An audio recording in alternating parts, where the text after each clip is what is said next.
अस्सलाम वालेकुम नाज़रीन, मैं हूं आपका मुआलिज हर्बलिस्ट डॉक्टर मेहताब असलम।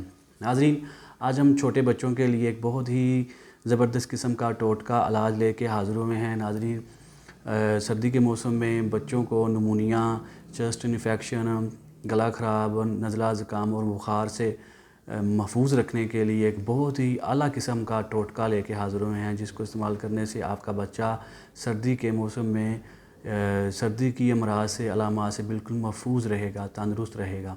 नाज़रीन, बिल्कुल सादा सी अज्ज़ा हैं, बआसानी आपको मिल जाएंगे।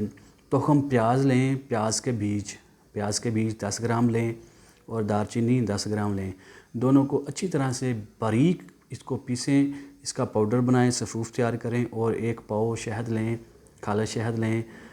250 ग्राम शहद लेके तो इसके अंदर आप इसको हल करें, अच्छी तरह से इसको मिक्स करके तो आप रख दें और दिन में 2-3 बार बच्चे को थोड़ी सी शहद जो है वो दे दिया करें। तो अल्लाह के फजल करम से सर्दी के मौसम में बच्चा सर्दी की अलामात से बिल्कुल महफूज रहेगा। चेस्ट इन्फेक्शन, गला ख़राब, नज़ला ज़ुकाम, बुखार, नमूनिया से बिल्कुल तंदुरुस्त रहेगा। नाज़रीन, इसके साथ ही आपसे इजाज़त चाहते हैं। अस्सलाम वालेकुम।